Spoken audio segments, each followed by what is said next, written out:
Mr. Speaker, the Pope of the Holy See.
Members of Congress, I have the high privilege and distinct honor of presenting to you Pope Francis of the Holy See.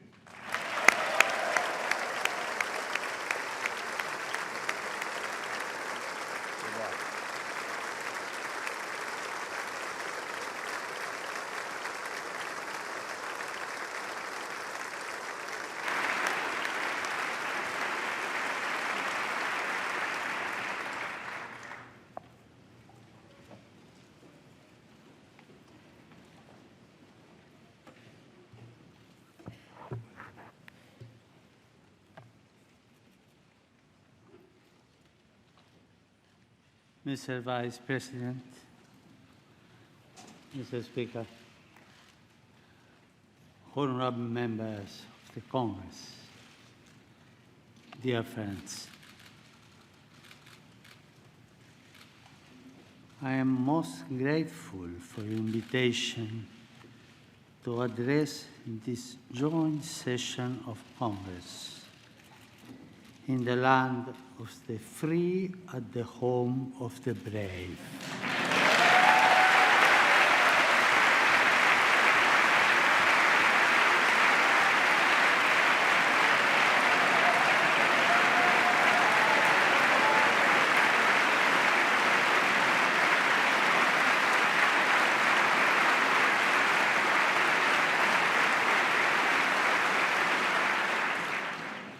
I would like to think that the reason for this is that I too am a son of this great continent from which we have all received so much and toward which we share a common responsibility.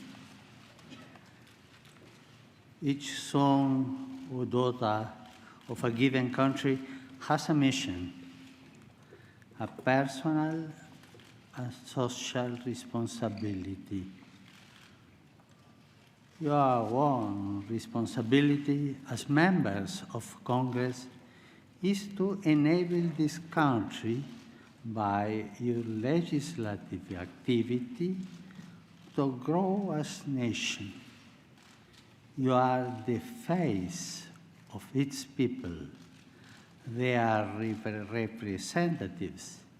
You are called to defend and preserve the dignity of your fellow citizens in the tireless and demanding pursuit of the common good. For this is the chief aim of all politics.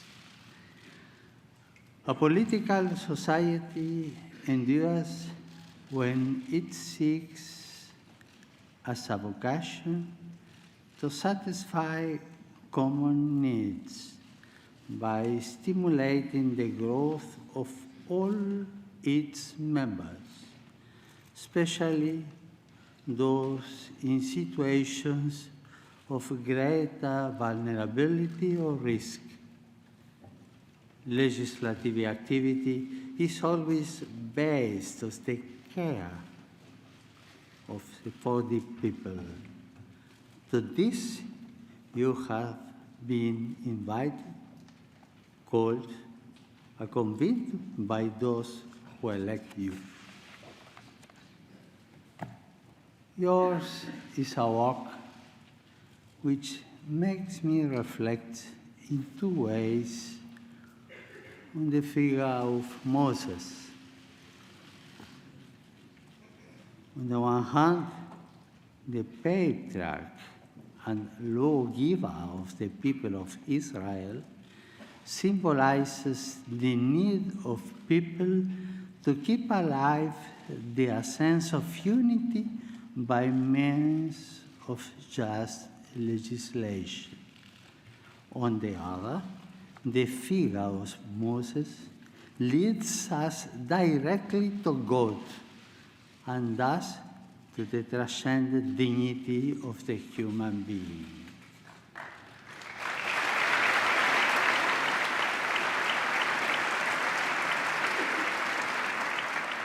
Moses provides us with a good synthesis of a work.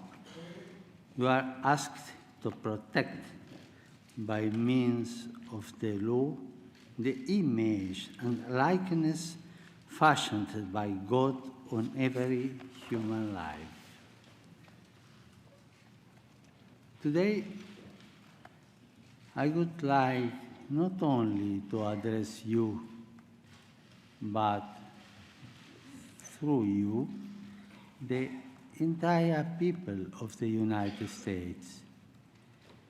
Here, together with the representatives, I would like to take this opportunity to dialogue with the many thousands of men and women who strive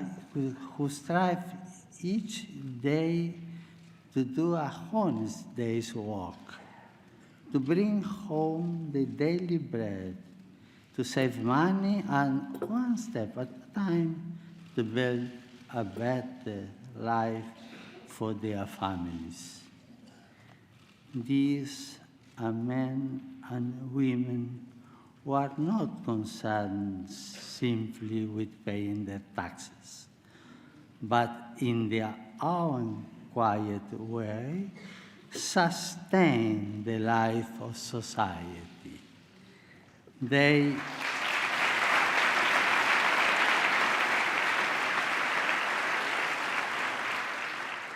They generate solidarity by their actions, and they create organizations which offer a helping hand to those most in need.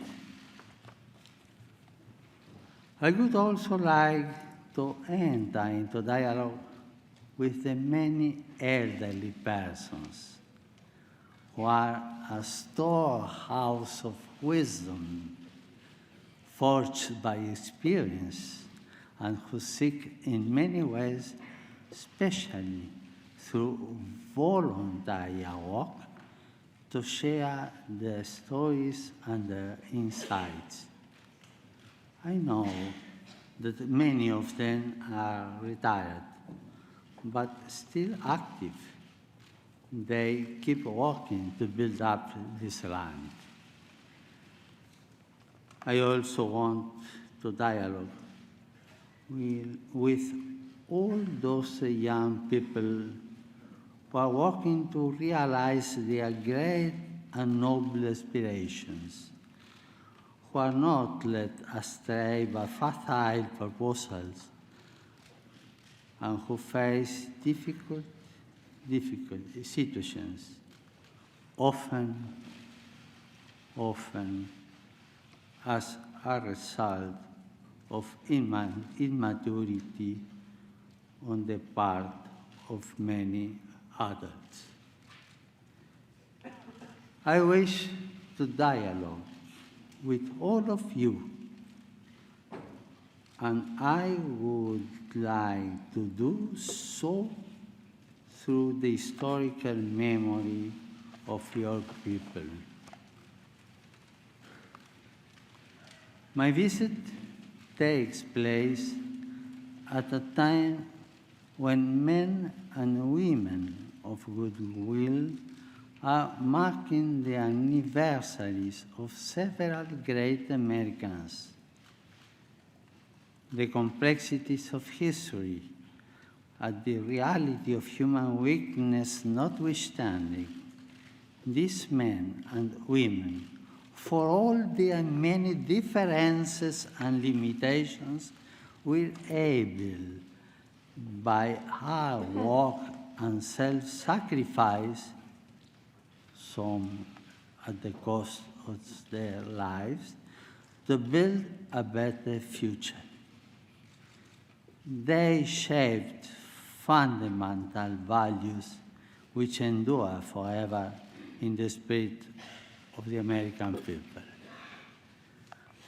A people with this spirit can live through many crises, tensions, and conflicts, while always finding the resources to move forward and to do so with dignity. These men and women offer us a way of seeing and interpreting reality.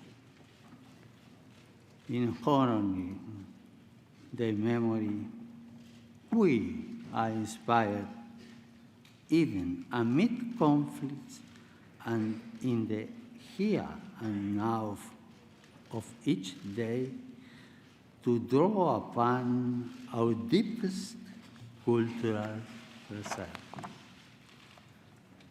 I would like to mention 4 of these Americans: Abraham Lincoln, Martin Luther King,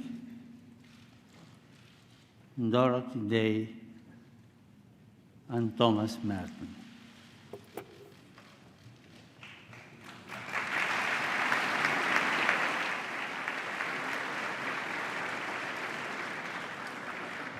This year marks the 150th anniversary of the assassination of President Abraham Lincoln, the guardian of liberty, who labored tirelessly that this nation under God might have a new birth of freedom. Building a future of freedom requires love of the common good and cooperation in a spirit of subsidiarity and solidarity.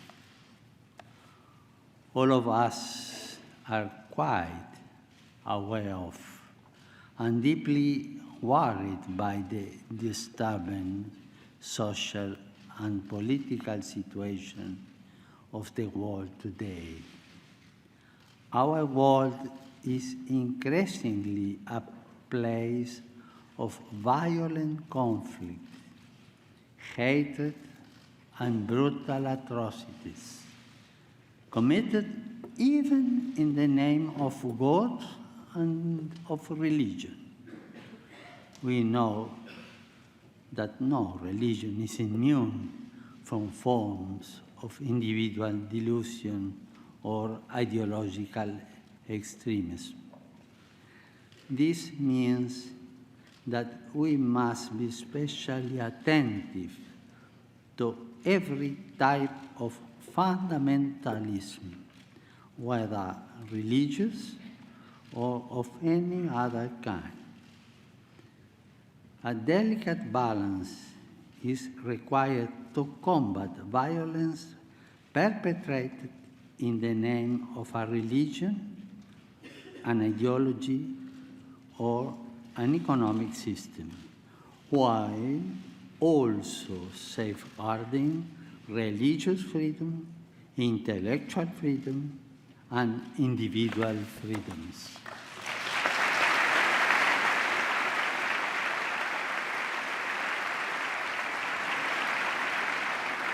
But there is another temptation which we must especially guard against. The simplistic reductionism which sees only good or evil, or, if you will, the righteous and sinners. The contemporary world, with its open wounds, which affect so many of our brothers and sisters, demands that we confront every form of polarization, which would divide it into these two camps. We know that in the attempt to be feed of enemy without, we can be tempted to feed the enemy within, to imitate the hatred and violence of tyrants and murderers is the best way to take their place. That is something which you, as people, reject.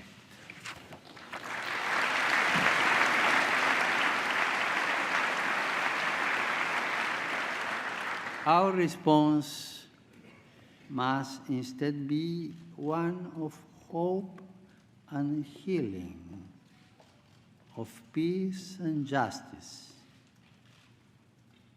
We are asked to summon the courage and the intelligence to resolve today's many geopolitical and economic crises. Even in the developed world, the effects of unjust structures and actions are all too apparent. Our efforts must aim at restoring hope, righting wrongs, maintaining commitments, and thus promoting the well-being of individuals amongst peoples. We must move forward together as one in a renewed spirit of fraternity and solidarity, cooperating generously for the common good.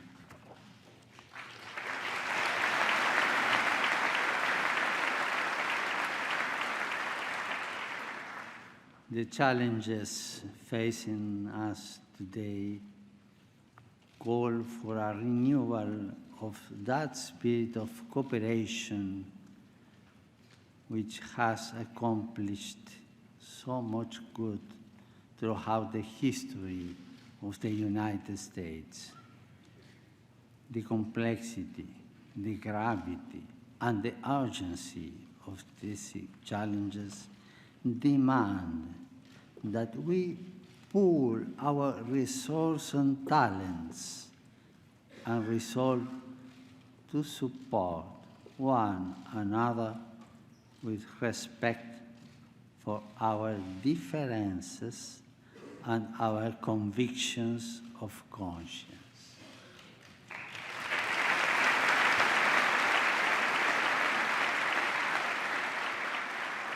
In this land, the various religious denominations have greatly contributed to building and strengthening society.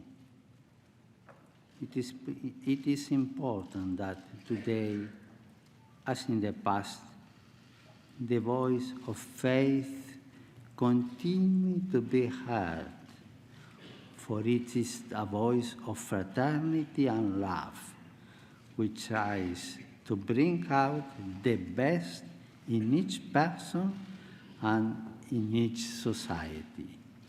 Such cooperation is a powerful resource in the battle to eliminate new global forms of slavery, born of great injustices, which can be overcome only through new policies and new forms of social consensus. Politics is instead an expression of our compelling need to live as one in order to build as one the greatest common good, that of a community which sacrifices particular interests in order to share injustice and peace, its goods, its interests, its social life. I do not underestimate the difficulty that this involves, but I encourage you in this effort.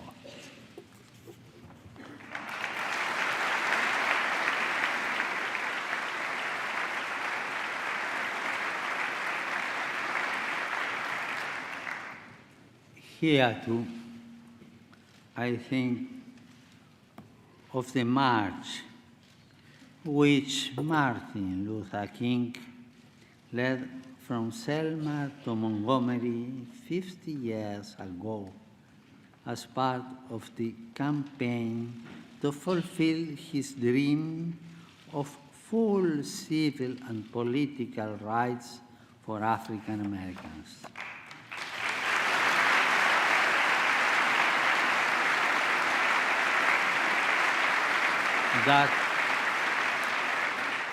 That dream continues to inspire us all, and I am happy that America continues to be, for many, a land of dreams.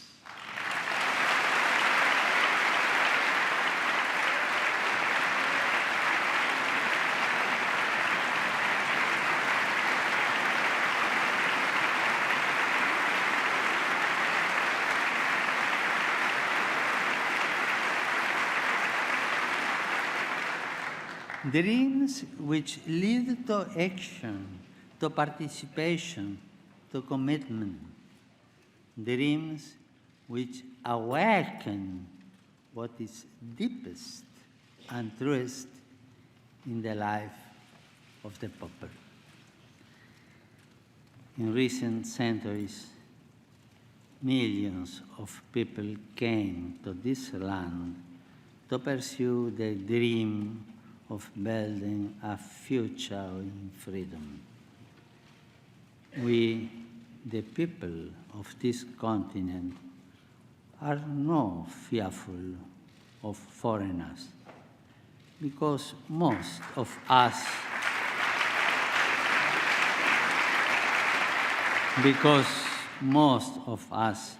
were once foreigners.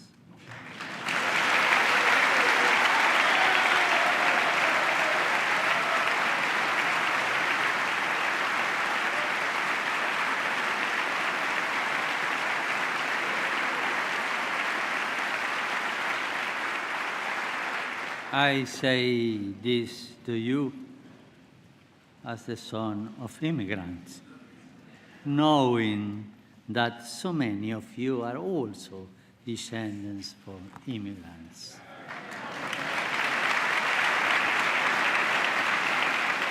Tragically, the rights of those who were here long before us were not always respected. For those peoples and their nations, from the heart of American democracy, I wish to reaffirm my highest esteem and appreciation. Those first contacts were often turbulent and violent, but we know that it's very difficult to judge the past by the criteria of the present.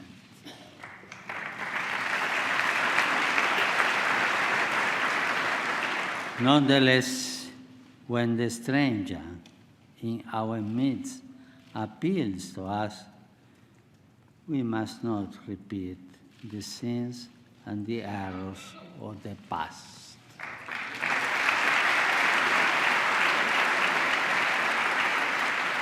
We must resolve now to live as nobly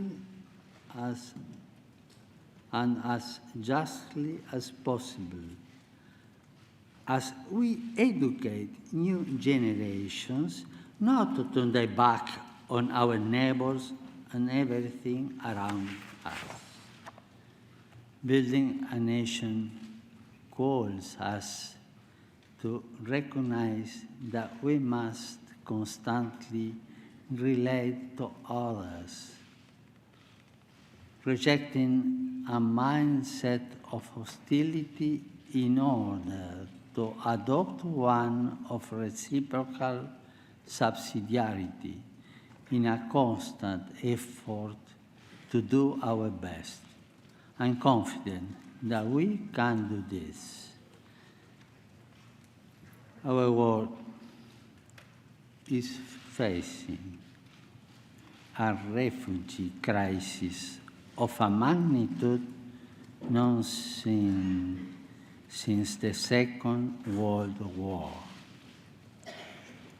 This presents us with great challenges and many hard decisions.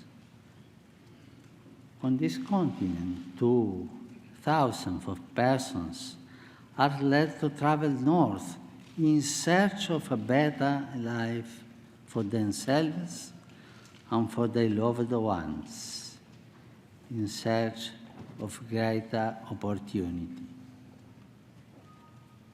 It is not what we want for our own children.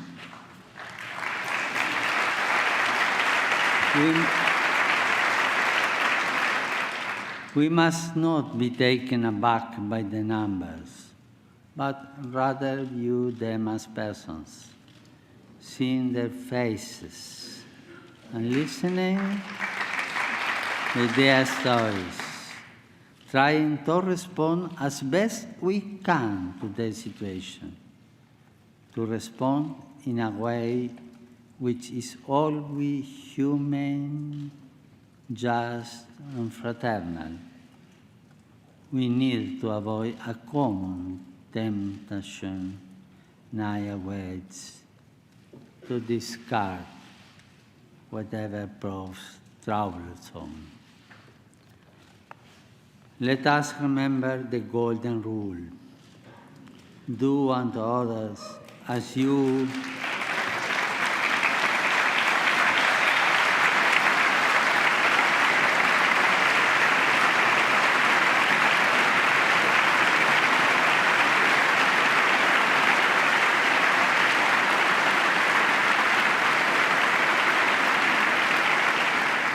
do unto others as you will have them do unto you.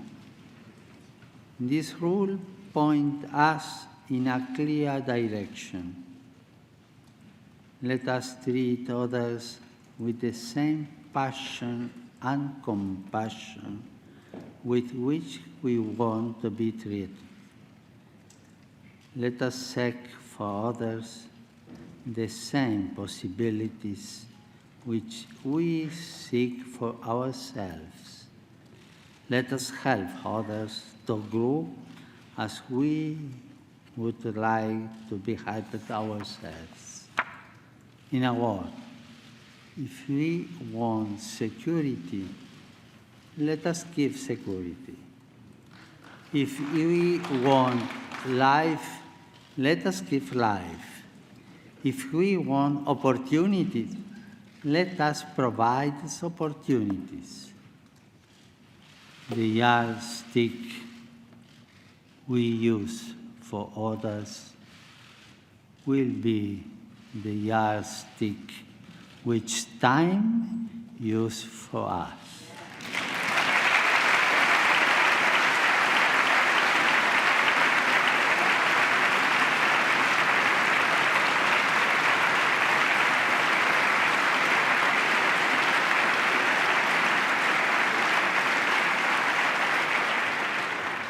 The Golden Rule also reminds us of our responsibility to protect and defend human life at every stage of its development.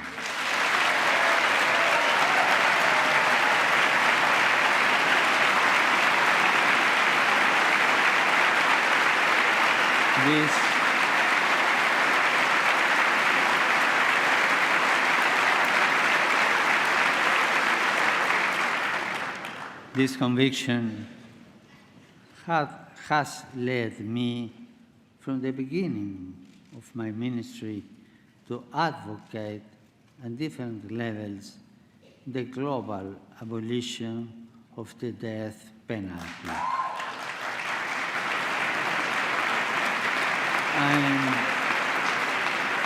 I am convinced that this way is the best, since every life is sacred. Every human person is endowed with unalienable dignity, and society can only benefit from the rehabilitation of those convicted of crimes. Recently, my brother bishops here in the United States renewed the call for the abolition of the death penalty. Not only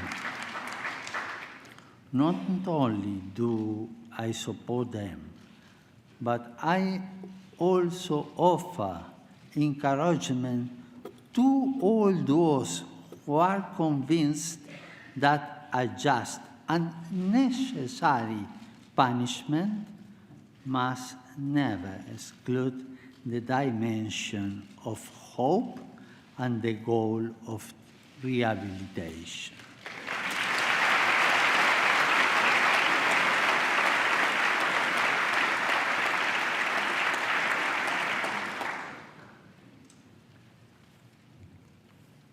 In these times, when social concerns are so important, I cannot fail to mention the servant of God, Dorothy Day, who founded the Catholic Worker Movement. Her social activism, her passion for justice and for the cause of the oppressed were inspired by the gospel, her faith, and the example of the saints. How much progress has been made in this area in so many parts of the world?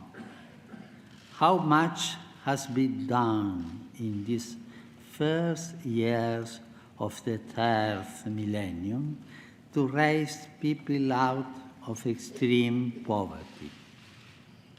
I know that you share my conviction that much more still needs to be done, and in times of crisis and economic hardship, a spirit of global solidarity must not be lost. At the same time, I would encourage you to keep in mind all those people around us who are trapped in a cycle of poverty. They too need to be given hope.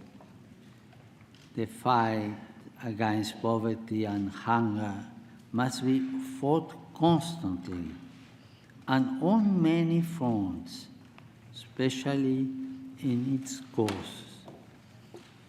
I know that many Americans today, as in the past, are working to deal with this problem. It goes without saying that part of this great effort is the creation and distribution of wealth. The right use of natural resources, the proper application of technology, and the harnessing of the spirit of enterprise are essential elements of an economy which seeks to be modern, inclusive, and sustainable.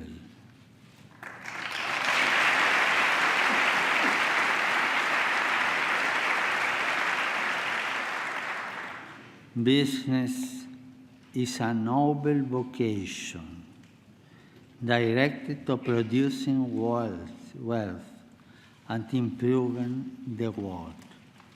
It can be a fruitful source of prosperity from the area in which it operates, especially if it sees the creation of jobs as an essential part of its service to the common good.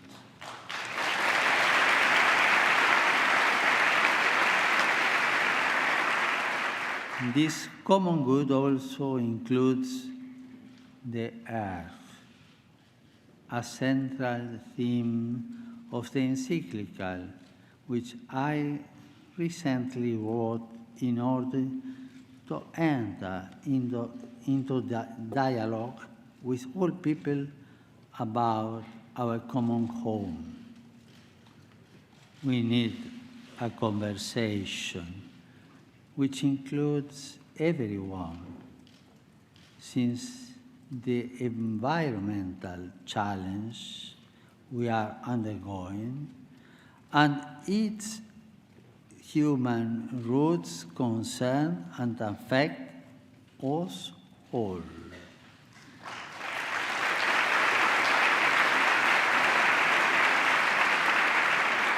In Laudato Si, I call for a courageous and responsible effort to redirect our steps and to avert the most serious effects of the environmental deterioration caused by human activity.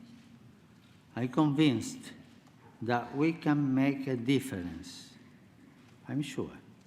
And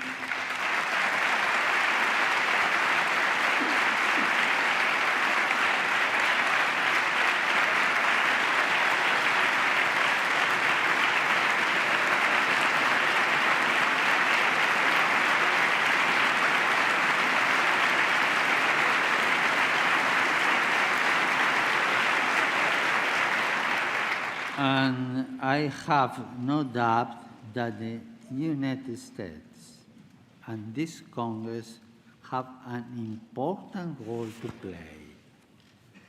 Now is the time for courageous action and strategies aimed at implementing a culture of care and an integrated approach to combating poverty, restoring dignity to the excluded, and at the same time, protecting nature.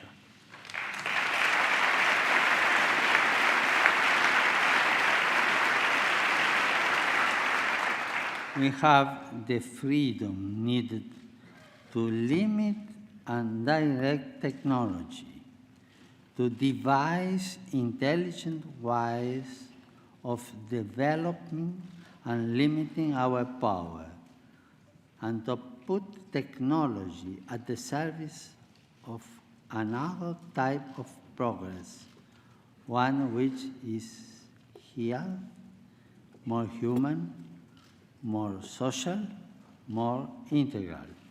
In this regard, I am confident that America's outstanding academic and research institutions can make a vital contribution in the years ahead.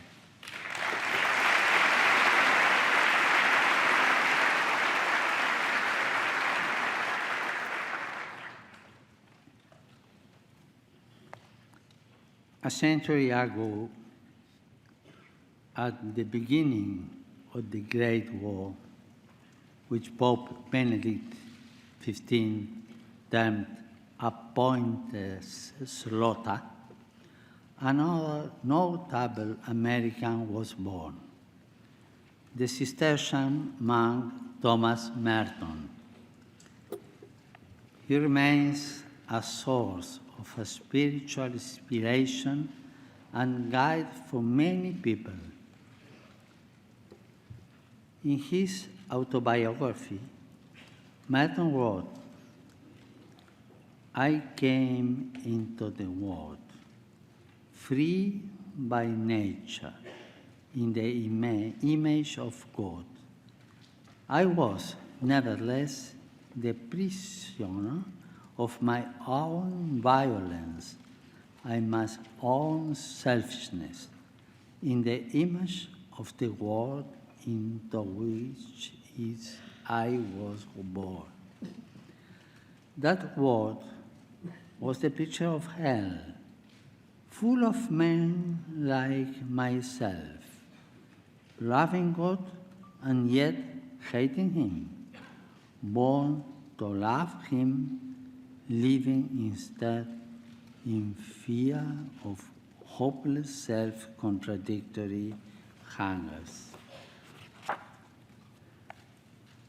Merton was, above all, a man of prayer, a thinker who challenged the certitudes of this time and opened new horizons for souls and for the Church.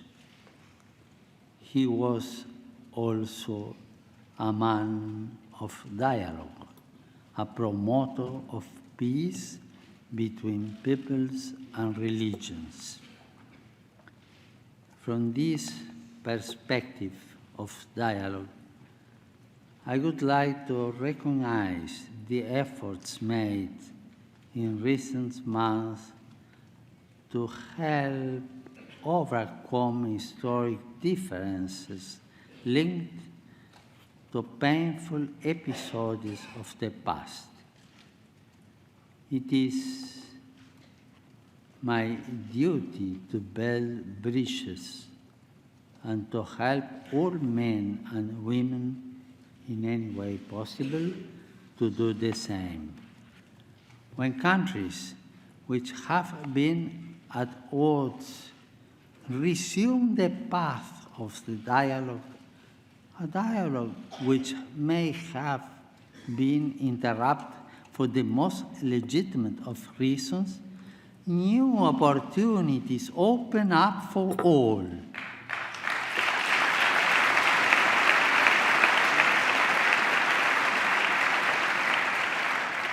This that required and requires courage and daring, which is not the same as irresponsibility. A good political leader is one who, with the interests of all in mind, seizes the moment in a spirit of openness and pragmatism. A good political leader always opts to initiate processes rather than possessing space.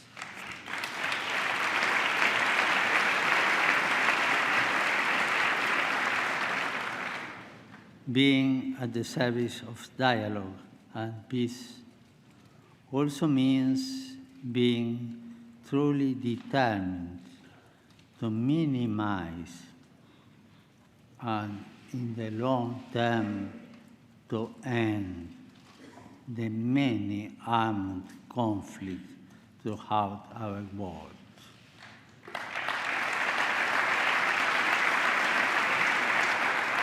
Here we have to ask ourselves, why are deadly weapons being sold to those who plan to inflict untold suffering on individuals and society?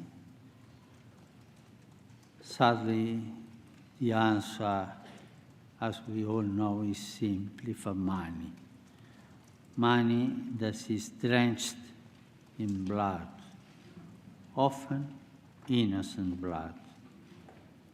In the face of the shameful and culpable silence, it is our duty to confront the problem and to stop the arms trade.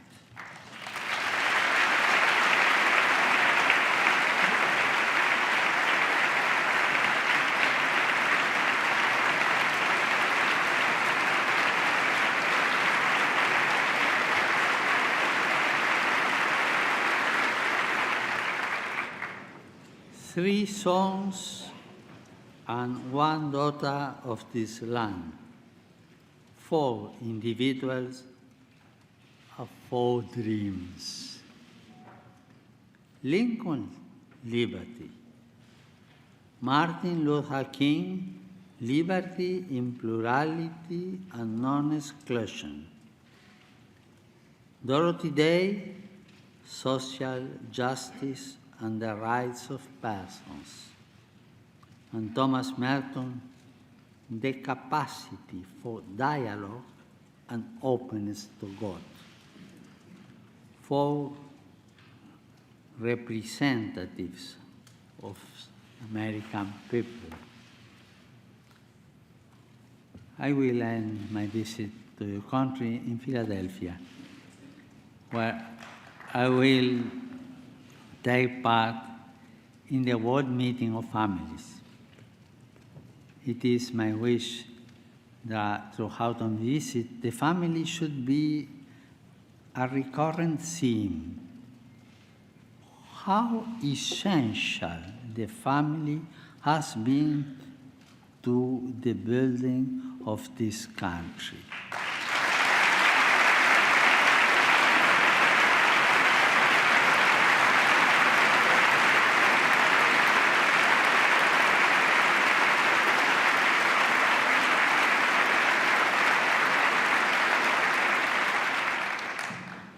And how worthy it remains for our support and encouragement.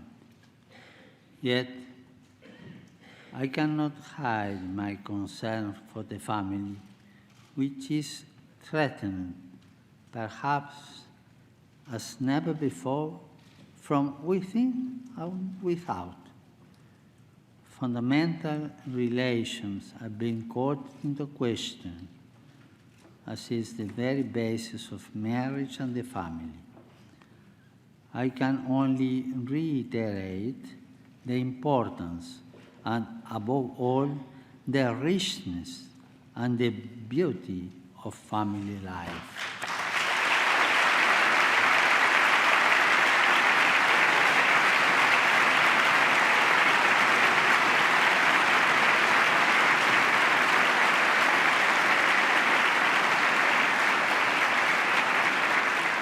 In particular, I would like to call attention to those family members who are the most vulnerable, the young. For many of them, a future filled with countless possibilities beckons. Yet so many others seem disoriented and aimless, trapped in a hopeless maze of violence, abuse, and despair. Their problems are our problems.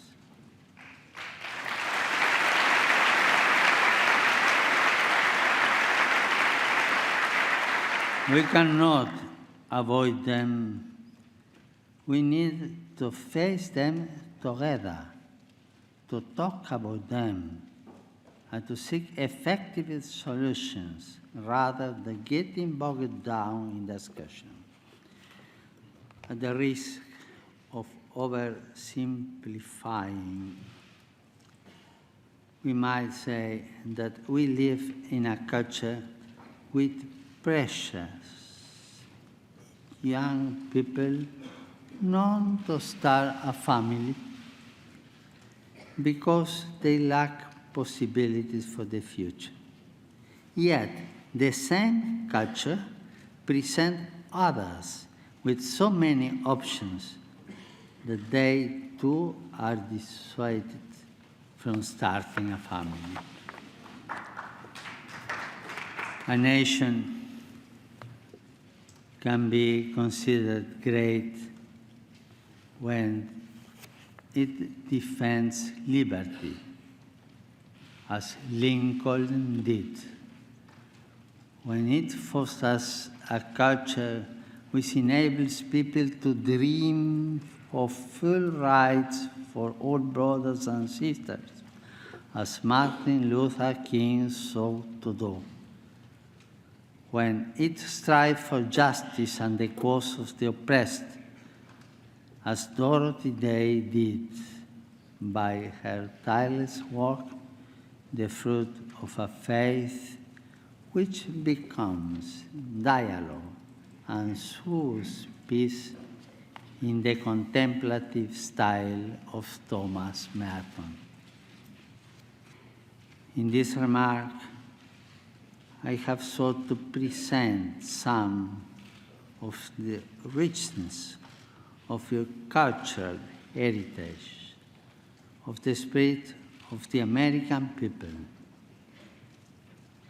It is my desire that this spirit continue to develop and grow so that as many young people as possible can inherit and dwell in a land which has inspired so many people to dream. God bless America.